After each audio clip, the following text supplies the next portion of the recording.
தொடர்ந்து காலை எக்ஸ்பிரஸ் செய்திகளை பார்க்கலாம். சென்னையில் கல்வியில் சிறந்த தமிழ்நாடு நிகழ்ச்சி கோலாகலமாக நடைபெற்றது. நடப்பாண்டிற்கான புதுமை பெண் தமிழ் புதல்வன் திட்டங்களின் தொடக்க விழா சென்னை நேரு உள் விளையாட்டு அரங்கில் நடைபெற்றது. முதலமைச்சர் ஸ்டாலின் தலைமையில் நடைபெற்ற இந்த நிகழ்ச்சியில் தெலுங்கானா முதலமைச்சர் ரேவந்த் ரெட்டி சிறப்பு விருந்தினராக பங்கேற்றார். மாணவர்களின் கலை நிகழ்ச்சிகள் பார்வையாளர்களை கவர்ந்தன.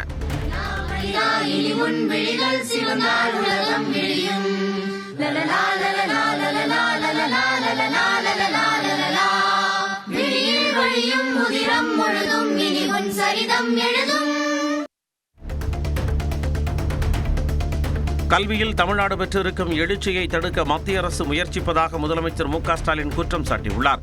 கல்வியில் சிறந்த தமிழ்நாடு விழாவில் பேசிய அவர் தமிழக அரசின் வாய்ப்புகளை பயன்படுத்திக் கொண்டு மாணவர்கள் உயர உயர பறக்க வேண்டும் என அறிவுறுத்தினார். கல்விக்கு தடை ஏற்படுத்தலாம்னு ஒன்றியத்தில் நினைக்கிறாங்க. நம்முடைய வளர்ச்சியை பார்த்து ஒதுக்க முடியாம தடை ஏற்படுத்தக்கூடிய சிலருக்கு பயத்தை வரவழைக்கணும். தமிழ்நாடு அரசின் காலை உணவு திட்டம் மனதை தொடும் திட்டம் என்று தெலுங்கானா முதலமைச்சர் ரேவந்த் ரெட்டி பாராட்டு தெரிவித்தார். சென்னையில் நடந்த கல்வியில் சிறந்த தமிழ்நாடு நிகழ்ச்சியில் பேசிய அவர் ஒட்டுமொத்த நாடே தமிழகத்தின் கல்விக் கொள்கையை உற்று நோக்குவதாகவும் கூறினார். This is very heart-touching scheme. I wanted to announce here in this dais, Telangana government is going to implement this scheme in next academic year. I am going to take this inspiration from here. முதலமைச்சரின் காலை உணவு திட்டம் தமிழ் புதல்வன் திட்டம் போன்றவற்றை எல்லாம் என்றாவது மாற்றிவிடலாம் என்று நினைத்தால் கூட அவர்களின் மனங்களில் நிச்சயம் ஒரு பயம் வரும் என்று துணை முதலமைச்சர் உதயநிதி ஸ்டாலின் தெரிவித்தார். காலை உணவு திட்டம், புதுமை பெண் திட்டம், தமிழ் புதல்வன் திட்டம், நான் முதல்வன் போன்ற திட்டங்களை எல்லாம் நம்முடைய முதலமைச்சர் அவர்கள் நம்முடைய திராவிட மாடல் அரசு இன்னைக்கு வழங்கியிருக்கின்றது. இந்த திட்டங்களை எல்லாம் யாராவது ஒரு நாள் என்னைக்காவது மாற்றிவிடலாம் என்று யாராவது நினைத்தால் கூட அவங்களுடைய மனசுலயும் நிச்சயம் ஒரு பயம் வரும். வாழ்க்கையில் வெற்றி பெற நிறைய படிக்க வேண்டும் என்று மாணவர்களுக்கு நடிகர் சிவகார்த்திகேயன் அறிவுறுத்தினார். ஒரு தலைமுறையில ஒருத்தர் படிச்சா அதுக்கு அடுத்து வர தலைமுறைகள் எல்லாம் நல்லா இருக்கும்ன்றத நான் என் குடும்பத்துல இருந்து பார்த்திருக்கேன். சக்சஸ்ஃபுல்லா இருக்கணுமா, அம்மா அப்பாவை பார்த்துக்கணுமா, எல்லாரும் முன்னாடியும் மரியாதையா இருக்கணுமா, எல்லாருக்கும் சமமா இருக்கணுமா, ஒன் ஸ்டாப் சொல்யூஷன். படிங்க, மார்க்குக்காக கொஞ்சம் படிங்க, வாழ்க்கைக்காக நிறைய படிங்க. கல்வியை நம்மிடமிருந்து பறித்துக் கொள்வதற்கான வேலை நடப்பதாக இயக்குனர் வெற்றிமாறன் குற்றம் சாட்டியுள்ளார். கல்வியில் சிறந்த தமிழ்நாடு நிகழ்ச்சியில் பேசிய அவர் இதனை கூறினார். இப்போ கல்வியை நம்ம கிட்ட இருந்து சிஸ்டமிக்கா எடுக்கிறதுக்கு ஒரு வேலை நடக்குதுன்னும் போது அதை சிஸ்டமிக்காவே எப்படி எதிர்க்கணும், அதை சிஸ்டமிக்கா எப்படி எதிர்கொள்ளணும்ன்றது தான் இந்த 4 வருஷத்துல நடந்திருக்கிறது. முதலமைச்சரின் காலை உணவு திட்டத்தால் பெருமளவில் பயன்பெற்றதாக மாணவர்கள் மற்றும் பெற்றோர் மகிழ்ச்சியுடன் தெரிவித்தனர். கல்வியில் சிறந்த தமிழ்நாடு நிகழ்ச்சியில் பேசும்போது பசியால் மயக்கம் என்பதே தங்கள் பள்ளியில் இல்லை என மாணவர்கள் கூறினர். இப்ப காலை உணவு இருக்கிறதுனால நாங்க ஆரோக்கியமாவும் இருக்கோம், சுறுசுறுப்பாவும் இருக்கோம், நல்லா படிக்கவும் முடிகிறோம். அந்த திட்டத்தை கொண்டு வந்ததுனால நானும் IAS ஆக விரும்புறேன். நான் 100 நாள் வேலைக்கு தான் போறேன். பிள்ளைய கேர் எடுத்து பார்க்க முடியாது. கேர் எடுத்து பார்க்காதனால ஓட முடியாம போயிடுச்சு. இப்ப அந்த ஹெல்த்தி பவர் கொஞ்சம், இம்யூனிட்டி கொஞ்சம் நல்லா அதிகமா இருக்கு. அதோட இப்ப நல்லா ஹெல்த்தியாவும் இருக்கா. அதோட எனக்கு ரொம்ப பெருமையாவும் இருக்கு. இப்ப முதலமைச்சர் ஐயா காலை உணவு திட்டத்தை கொடுத்ததுனால நாங்க தினமும் காலை உணவு சாப்பிடுறோம். உடல் ஆரோக்கியமாவும் இருக்குது. நாங்க நல்லா படிக்கிறோம். மயக்கம் பேச்சே எங்க ஸ்கூல்ல இப்ப இல்ல. நான் முதல்வன் திட்டத்தில் பயன்பெற்ற மாணவி தனக்கு ஜப்பானில் வேலை கிடைத்துள்ள நிலையில் மேடையில் ஜப்பானிய மொழியில் பேசி அசத்தினார். நான் முதல்வன் திட்டத்தால் ஜப்பானுக்கு சென்றதையும் அங்கு தனக்கு வேலை வாய்ப்பு கிடைத்ததையும் அந்த மாணவி கூறினார். அந்த பணிக்காக ஜப்பானிய மொழியை பயின்று வருவதாக கூறினார். மேலும் ஜப்பானிய மொழியில் தமிழ்நாடு அரசுக்கு அவர் நன்றி தெரிவித்தார். 12月தமிழ்நாடு政府のおかげで日本に行ってインターンシップしました。その結果就職することもできました。そのような珍しい機会をくださったタミルナード政府と CM さんに私の心からどうもありがとうございます。நான் முதல்வன் திட்டத்தால் மாணவர்கள் தடையின்றி உயர்கல்வியை பயில அனைத்து உதவிகளையும் தமிழ்நாடு அரசு செய்து வருவதாக அந்த திட்டத்தின் இயக்குநர் சாந்தி பெருமிதத்துடன் கூறினார். கல்வியில் சிறந்த தமிழ்நாடு நிகழ்ச்சியில் பேசிய அவர் 2 லட்சம் மாணவர்கள் உயர்கல்வி பயில வழிவகை செய்யப்பட்டுள்ளது என்றார். ஸ்கூல்ல இருந்து காலேஜுக்கு வந்துட்டாங்களா அவங்கள ட்ராக் பண்றோம். எப்படி ட்ராக் பண்றோம்னா பள்ளிக்கல்வித்துறையும் நான் முதல்வன் திட்டமும் இணைந்து அவங்கள கரெக்டா அவங்க உயர்கல்வியில சேர்ந்துட்டாங்களா அப்படின்னு ட்ராக் பண்றோம். சரி, சேரல, எல்லாரும் சேரல. ஏன் அவங்க உயர்கல்வியில சேரல? ஏதோ ஒரு சமூக பொருளாதார சூழ்நிலை இருக்கும். அது என்ன அப்படிங்கறத ஐடென்டிஃபை பண்றோம். அவங்களுக்கு லோன் கிடைக்காம இருக்கலாம் இல்லையா, அந்த மாதிரி ஏதோ ஒரு காரணம் இருக்கலாம். அதை கண்டறிஞ்சு அவங்கள காலேஜுக்கு கம்பல்சரி கொண்டு வரதுக்காக நடத்துறது தான் உயர்வுக்கு படி ப்ரோக்ராம். டிரான்ஸ்பார்மர் கொள்முதல் ஊழல் வழக்கில் இருந்து முன்னாள் அமைச்சர் செந்தில் பாலாஜி தப்பிக்க முடியாது என்று அதிமுக பொதுச் செயலாளர் எடப்பாடி பழனிசாமி தெரிவித்தார். கரூரில் நடைபெற்ற பரப்புரை கூட்டத்தில் பேசிய அவர் தனது பிரச்சாரத்தை முடக்க முயற்சி நடந்ததாக சாடினார். மின்சாரத்துறையில பல்லாயிரக்கணக்கான கோடி ஊழல் டிரான்ஸ்பார்மருக்கு நீதிமன்றத்தில் இருக்குது. அப்பவும் ஊழல் செஞ்சாங்க. சிறைக்கு போன பிறகு ஊழல் செய்கின்றவர் யாரு? டிரான்ஸ்பார்மர். அந்த ஊழல தப்பிக்கவே முடியாது, விடவே மாட்டோம். தூத்துக்குடி குலசேகரப்பட்டினம் முத்தாரம்மன் ஆலய தசரா திருவிழாவை முன்னிட்டு காளி வேடம் அணிந்த பக்தர்கள் அழகு குத்தியும் தீச்சட்டி ஏந்தியும் ஊர்வலம் சென்றனர்.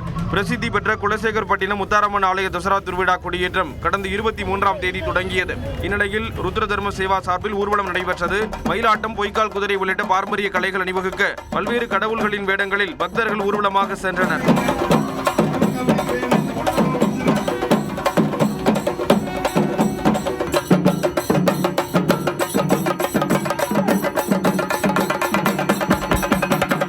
நகரின் முக்கிய வீதிகள் வழியாக சென்ற ஊர்வலம் தூத்துக்குடி சிவன் கோயிலில் நிறைவடைந்தது. நால்டூ படத்தில் நடித்து தேசிய விருது வென்ற 4 வயது ட்ரீஷா தோஷர் மற்றும் அவருடைய குடும்பத்தினரை வீடியோ காலில் அழைத்து கமல்ஹாசன் பாராட்டியுள்ளார். சுதாகர் ரெட்டி பகண்டி இயக்கத்தில் மராத்தி மொழியில் வெளியான நால்டூ என்ற படத்தில் ட்ரீஷா தோஷர் என்ற 4 வயது குழந்தை முக்கிய கதாபாத்திரத்தில் நடித்திருந்தார். அவரின் நடிப்பை பாராட்டி சமீபத்தில் தேசிய விருது வழங்கப்பட்டது. இந்த நிலையில் அந்த குழந்தையை வீடியோ காலில் அழைத்து நடிகர் கமல்ஹாசன் பாராட்டியுள்ளார். மேலும் 6 வயதில் தான் செய்த சாதனையை 4 வயதில் ட்ரீஷா தோஷர் முறியடித்து விட்டார் என்றும் கூறியுள்ளார். ஆசிய கோப்பை T20 போட்டியில் சூப்பர் 4 சுற்றில் வங்கதேசத்தை தோற்கடித்ததன் மூலம் இறுதிப் போட்டியில் இந்தியாவுடன் மோத பாகிஸ்தான் தகுதி பெற்றது. இறுதிப் போட்டிக்கு முதல் அணியாக இந்தியா தகுதி பெற்ற நிலையில் துபாயில் பாகிஸ்தான் மற்றும் வங்கதேச அணிகள் சூப்பர் 4 சுற்றில் மோதின. முதலில் ஆடிய பாகிஸ்தான் வங்கதேச பந்துவீச்சாளர்களை சமாளிக்க முடியாமல் அடுத்தடுத்து விக்கெட்டுகளை இழந்து 20 ஓவர்கள் முடிவில் 135 ரன்கள் மட்டுமே எடுத்தது. அடுத்து ஆடிய வங்கதேசம் 20 ஓவர்கள் முடிவில் 9 விக்கெட்டுகள் இழப்பிற்கு 124 ரன்களை மட்டுமே எடுத்து 11 ரன்களில் தோல்வியுற்றது. இந்த வெற்றி மூலம் இறுதிப் போட்டிக்கு பாகிஸ்தான் தகுதி பெற்றது. போட்டி நடைபெறும் காலத்தில் இந்திய T20 அணியின் கேப்டன் சூரியகுமார் யாதவ் அரசியல் ரீதியாக பொருள்படும் வார்த்தைகளை பயன்படுத்தக்கூடாது என ICC அறிவுறுத்தியுள்ளது. செய்தியாளர் சந்திப்பின் போது பெஹல்காம் தாக்குதலில் பாதிக்கப்பட்ட குடும்பங்களுக்கு துணை நிற்பதாகவும் அச்சம்பவத்துக்கு பதிலடியாக பாகிஸ்தான் மீது இந்தியா நடத்திய ஆபரேஷன் சிந்தூர் தாக்குதலில் பங்கேற்ற பாதுகாப்பு படையினருக்கு தங்கள் வெற்றியை சமர்ப்பிப்பதாகவும் சூரியகுமார் யாதவ் பேசியிருந்தார். இது தொடர்பாக ICC-யிடம் பாகிஸ்தான் அளித்த புகாரின் அடிப்படையில் அரசியல் ரீதியாக பொருள்படும் விஷயங்களை பேசுவதை சூரியகுமார் யாதவ் தவிர்க்க வேண்டும் என அவருக்கு அறிவுறுத்தப்பட்டது. வரக்கூடிய சனிக்கிழமை வரை கோவை, நீலகிரி மாவட்டங்களில் கனமழை பெய்யும் என்று சென்னை வானிலை ஆய்வு மையம் தெரிவித்துள்ளது. இது குறித்து வெளியிடப்பட்டிருக்கூடிய அறிவிப்பில் கோவை மாவட்டத்தின் மலைப்பகுதியில் மற்றும் நீலகிரி மாவட்டத்தில் சனிக்கிழமை வரை கனமழை பெய்யும் என்று அறிவிக்கப்பட்டுள்ளது. வெள்ளிக்கிழமை அன்று தேனி மற்றும் தென்காசி மாவட்டங்களில் ஒரு சில இடங்களில் கனமழை பெய்ய வாய்ப்பிருப்பதாக வானிலை மையம் அறிவித்துள்ளது. சென்னை நகரின் ஒரு சில பகுதிகளில் லேசான மழை பெய்ய வாய்ப்பிருப்பதாகவும் வானிலை மையம் தெரிவித்துள்ளது. கன்னியாகுமரி மாவட்டத்தின் பல்வேறு பகுதிகளில் பரவலாக மழை பெய்தது. களியக்காய் விலை, குழித்துறை, மார்த்தாண்டம், தக்கலை உள்ளிட்ட பல்வேறு பகுதிகளில் பெய்த மழையால் மாவட்டம் முழுவதும் குளுமையான சூழல் நிலவுகிறது. இதேபோன்று கொடைக்கானல் மற்றும் சுற்றுவட்டார பகுதிகளில் 1 மணி நேரத்திற்கு மேலாக இடி மின்னலுடன் கனமழை பெய்தது.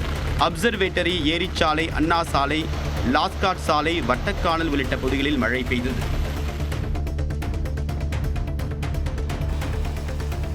தேனி மற்றும் சுற்றுவட்டார பகுதிகளில் 1 மணி நேரமாக காற்றுடன் கனமழை பெய்தது. அல்லிநகரம், பொம்மையக்கவுண்டன்பட்டி, ரத்தினம் நகர், அன்னஞ்சி உள்ளிட்ட பகுதிகள் மழையால் குளிர்ச்சியடைந்தன. இந்நிலையில் NRT சாலையில் பெரிய மரம் முறிந்து விழுந்ததில் தொலைத்தொடர்பு கம்பம் மற்றும் வயர்கள் சேதமடைந்தன.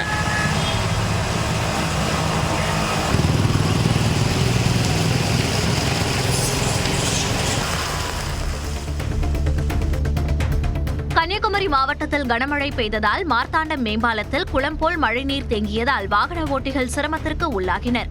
இதனால் அனைத்து வாகனங்களும் தண்ணீரில் ஊர்ந்து சென்றன. ஒரு சில வாகன ஓட்டிகள் கட்டுப்பாட்டை இழப்பதை உணர்ந்ததால் வாகனங்களை தள்ளிச் சென்றனர். சனிக்கிழமை நடைபெறவுள்ள பிரதமர் நரேந்திர மோடியின் பிறந்தநாள் பொதுக்கூட்டத்திற்கு அழைப்பு விடுப்பதற்காக அதிமுக முன்னாள் அமைச்சர் சி வி சண்முகத்தை பாஜக மாநில தலைவர் நைனா நாகேந்திரன் சந்தித்தார். விழுப்புரம் மாவட்டம் திண்டிவனத்தில் உள்ள சி வி சண்முகத்தின் வீட்டில் இந்த சந்திப்பு நடைபெற்றது. திண்டிவனம் அடுத்த ஓமந்தூர் பகுதியில் நடைபெறவுள்ள பொதுக்கூட்டத்தில் பங்கேற்க நைனா நாகேந்திரன் அழைப்பு விடுத்தார். இதில் அதிமுகவில் உள்ள குழப்பங்கள் குறித்தும் ஆலோசிக்கப்பட்டதாக கூறப்படுகிறது. முன்னாள் முதலமைச்சர் ஓ பன்னீர்செல்வத்தை சந்தித்ததாக வெளியான தகவலை அதிமுக மூத்த தலைவர் செங்கோட்டையன் திட்டவட்டமாக மறுத்துள்ளார். இதுகுறித்து நமது செய்தியாளர் தொலைபேசி மூலம் தொடர்பு கொண்டு கேட்டபோது அரசியல் தலைவர்கள் யாரையும் சந்திக்கவில்லை என்று செங்கோட்டையன் கூறினார். செக்யூரிட்டி இருக்குல்ல, கண்டிப்பா அவர் எப்படி ஜம்ப் ஆகி ஓடிவர முடியுங்களா? யாருக்கு தெரியாத அரசியல் கட்சி தலைவர்களே யாரும் நான் நேற்று பார்க்கவில்லை. சரி, நான் விமானத்தில் வந்தவுடனே உடம்பு சரியில்லைங்க, அதை பார்த்துட்டு ஆடிட்டர் பார்த்துட்டு சொந்த வேலையை முடிச்சுட்டு நான் நேரம் ட்ரெயின் ஏறிட்டேன் நைட்டு.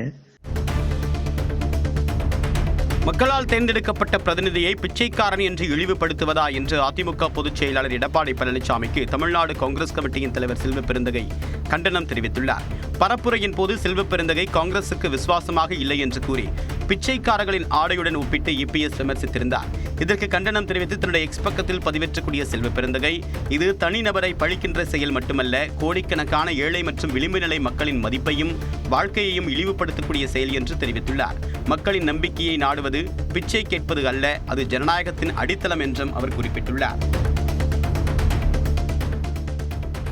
பாமக சட்டமன்ற குழு தலைவர் பொறுப்பிலிருந்து ஜி.கே. மணியை மாற்ற வேண்டும் என்று அன்புமணி தரப்பை சேர்ந்த எம்எல்ஏக்கள் சட்டமன்ற செயலாளரிடம் மனு அளித்துள்ளனர். தமிழ்நாடு சட்டப்பேரவை கூட உள்ளதால் பாமக சட்டமன்ற குழு தலைவர் பொறுப்பில் இருந்து ஜி.கே. மணியை மாற்ற வேண்டும் என்று அன்புமணியின் ஆதரவு எம்எல்ஏக்கள் சட்டப்பேரவை செயலாளரிடம் மனு அளித்தனர். அவருக்கு பதிலாக அன்புமணி தேர்வு செய்த தருமபுரி வெங்கடேசனை பாமக சட்டமன்ற குழு தலைவராக நியமிக்க வேண்டும் என்றும் கோரிக்கை விடுத்துள்ளனர். சமீப காலமாக அவர் சொல்லக்கூடிய சில செய்திகள் என்பது வருத்தமளிக்கக்கூடியதாக, கட்சியினுடைய அடிப்படை விதிகளுக்கு எதிராகவும் கட்சியினுடைய நலன்களுக்கு எதிராகவும் சொல்வது என்பது சற்று வருத்தமளிக்கக்கூடியதாக இருக்கிறது. பாமக சட்டப்பேரவை குழு தலைவர் பதவியிலிருந்து ஜி.கே. மணியை நீக்க அன்புமணி தரப்பினருக்கு உரிமை இல்லை என்று பாமக சட்டமன்ற உறுப்பினர் அருள் கூறியுள்ளார். சென்னையில் செய்தியாளர்களை சந்தித்த அவர் பாமகவின் சட்டப்பேரவை தலைவராக ஜி.கே. மணியும் கொறடாவாக தானும் தொடர்வதாக கூறினார். தேர்தல் ஆணையத்தில் பெற்ற கடிதமும் தலைவர் பாட்டாளி மகிழ்ச்சி தான். தலைவர் பாட்டாளி மகிழ்ச்சி மருத்துவர் ஐயா தலைவர், அவருக்கு தான் அந்த அதிகாரம். ஆன காரணத்தினால எங்க மேல கடிதம் கொடுக்கறதுக்கோ நடவடிக்கை எடுக்கிறது எந்த விதமான அதிகாரமும் அவர்களுக்கு இல்லை. கட்சியினுடைய சட்டப்பேரவை குழுவினுடைய தலைவர் அண்ணன் ஜி.கே. மணி அவர்கள் தான், கொறடா நான் தான். கரூர் மாவட்டத்தில் தவேக தலைவர் விஜய் பிரச்சாரம் செய்ய கட்சி தரப்பில் கேட்கப்பட்ட இடத்திற்கு காவல்துறை அனுமதி மறுத்துள்ளதாக தகவல் வெளியாகியுள்ளது. நாமக்கல் மற்றும் கரூர் மாவட்டங்களில் தவேக தலைவர் விஜய் நாளை சுற்றுப்பயணம் மேற்கொள்ள உள்ளதாக அறிவிக்கப்பட்டது. இந்நிலையில் தவேக தரப்பில் குறிப்பிட்ட தொண்டர்களின் எண்ணிக்கை காரணமாக லைட் ஹவுஸ் கார்னர், உழவர் சந்தை ஆகிய பகுதிகளில் அனுமதி வழங்க முடியாது என்று காவல்துறை மறுத்துள்ளதாகவும், மாற்று இடமாக வேலுச்சாமிபுரம் பகுதியை தேர்வு செய்ய தவேக நிர்வாகிகளுக்கு காவல்துறை அறிவுறுத்தியுள்ளதாக தகவல்கள் வெளியாகியுள்ளன. ராமநாதபுரத்தில் தெருநாய் கடித்த சிறுவன் ராபிஸ் நோயால் பாதிக்கப்பட்டு சிகிச்சை பலனின்றி உயிரிழந்தார். ராமநாதன் என்பவரின் 17 வயது மகன் ராஜபிரகாஷை கடந்த சில நாட்களுக்கு முன்பாக தெருநாய் ஒன்று துரத்தி கடித்துள்ளது. அதன் பின் அவர் தொடர்ந்து சிகிச்சை எடுத்து வந்த நிலையில் ராபிஸ் பாதிப்புக்கு ஆளானார். இதையடுத்து மதுரையில் சிகிச்சை பெற்று வந்த ராஜபிரகாஷ் சிகிச்சை பலனின்றி புதன்கிழமை இரவு உயிரிழந்தார். இதனால் அவருடைய குடும்பத்தினர், வீட்டின் அருகே வசிப்பவர்கள் என்று 100க்கும் மேற்பட்டோருக்கு சுகாதாரத்துறையினர் ராபிஸ் தடுப்பூசி போட்டுள்ளனர். குழந்தையை சைந்தவை பராமரிப்பதில் தனக்கு எந்தவித ஆட்சேபனையும் இல்லை என விவாகரத்து வழக்கில் இசையமைப்பாளர் ஜி.வி. பிரகாஷ்குமார் தெரிவித்துள்ளார். விவாகரத்து தொடர்பாக இருவரும் முடிவெடுக்க வழங்கப்பட்ட 6 மாத அவகாசம் நிறைவடைந்த நிலையில் இருவரும் நீதிமன்றத்தில் ஆஜராகினர். அப்போது இருவரும் சேர்ந்து வாழ விரும்பவில்லை என்றும் பிரிந்து வாழவே விரும்புவதாகவும் தனித்தனியாக கூண்டில் ஏறி நீதிபதியிடம் தெரிவித்தனர். இதனை பதிவு செய்து கொண்ட நீதிபதி விவாகரத்து கோரிய மனு மீது வரும் 30ஆம் தேதி தீர்ப்பளிப்பதாக தெரிவித்தார். மேற்கிந்திய தீவுகள் அணிக்கு எதிரான டெஸ்ட் கிரிக்கெட் தொடருக்கான இந்திய அணி அறிவிக்கப்பட்டுள்ளது. வரும் 2ஆம் தேதி இந்த டெஸ்ட் தொடர் தொடங்குகிறது. இதனையொட்டி சுப்மன் கில் தலைமையிலான இந்திய அணியை தேர்வுக்குழு வெளியிட்டுள்ளது. அணியின் துணை கேப்டனாக ரவீந்திர ஜடேஜா நியமிக்கப்பட்டுள்ளார். தமிழ்நாட்டைச் சேர்ந்த சாய் சுதர்ஷன், வாஷிங்டன் சுந்தர், என் ஜெகதீசன் ஆகியோர் அணியில் உள்ளனர். ஜெய்ஸ்வால், தேவ்தத் படிக்கல், துருவ் ஜூரல், பும்ரா உள்ளிட்டோரும் அணியில் இடம்பெற்றுள்ளனர்.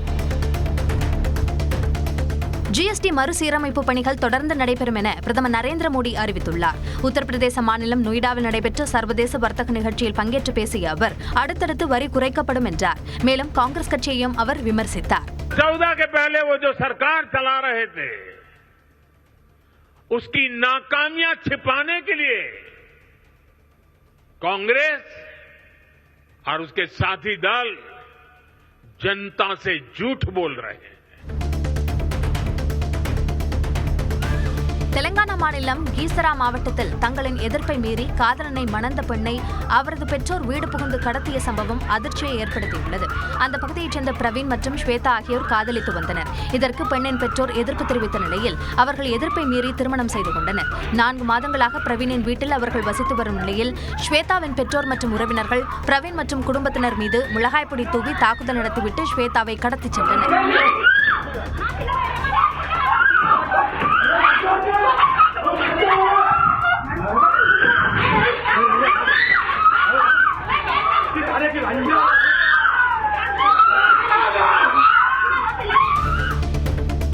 ஜிஎஸ்டி குறைப்பு காரணமாக பல்வேறு பொருட்களின் விற்பனை அதிகரித்துள்ள நிலையில் நாட்டில் கிரெடிட் கார்டு பயன்பாடு 5 மடங்கு உயர்ந்துள்ளது. ஜிஎஸ்டி மறுசீரமைப்பினால் மின்னணு சாதனங்களின் விலை குறைந்துள்ளது. குறைக்கப்பட்ட வரி அமலுக்கு வந்த முதல் 3 நாட்களில் மட்டும் கிரெடிட் கார்டு பயன்பாடு 5 மடங்கு அதிகரித்துள்ளதாக தரவுகள் வெளியாகியுள்ளன. கிரெடிட் கார்டை பயன்படுத்தி ஒரு நாளுக்கு சராசரியாக 20,000 கோடி ரூபாய் முதல் 25,000 கோடி ரூபாய் வரை வாடிக்கையாளர்கள் பொருட்களை வாங்கியுள்ளனர். தொடர்ந்து உயர்ந்து வந்த தங்கம் விலை 2வது நாளாக குறைந்துள்ளது. ஒரு சவரன் தங்கத்தின் விலை 84,800 ரூபாயாக இருந்த நிலையில் 720 ரூபாய் குறைந்து 84,080 ரூபாய்க்கு விற்பனை செய்யப்படுகிறது. 1 கிராம் தங்கத்தின் விலை 90 ரூபாய் குறைந்து 10,510 ரூபாய்க்கு விற்பனையாகிறது. 1 கிராம் வெள்ளியின் விலை எந்த மாற்றமும் இன்றி 150 ரூபாய்க்கு விற்பனையாகிறது.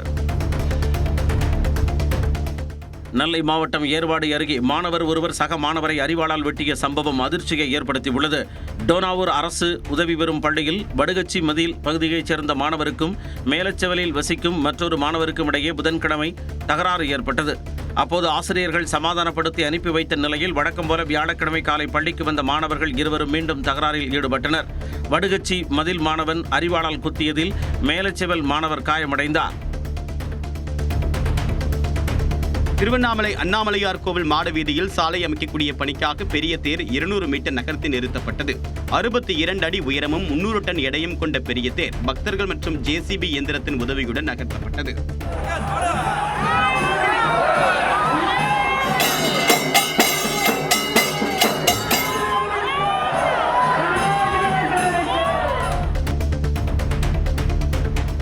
தமிழ்நாடு பாஜகவிற்கு புதிய தேர்தல் பொறுப்பாளர்கள் நியமிக்கப்பட்டுள்ளனர். தேர்தல் பொறுப்பாளராக பாஜகவின் தேசிய துணைத் தலைவரும் நாடாளுமன்ற உறுப்பினருமான பைஜந்த் பாண்டா நியமிக்கப்பட்டுள்ளார். தேர்தல் இணை பொறுப்பாளராக மத்திய விமான போக்குவரத்து துறை இணையமைச்சர் முரளிதர் மொகோல் நியமனம் செய்யப்பட்டுள்ளார். தொகுதி பங்கீடு, கூட்டணி பேச்சுவார்த்தை உள்ளிட்ட தேர்தல் தொடர்பான பணிகளை இருவர் மேற்கொள்வர் என தெரிகிறது. விரைவில் இருவரும் தமிழ்நாட்டிற்கு வருகை புரிந்து கூட்டணி கட்சி தலைவர்களை சந்திப்பார்கள் என எதிர்பார்க்கப்படுகிறது.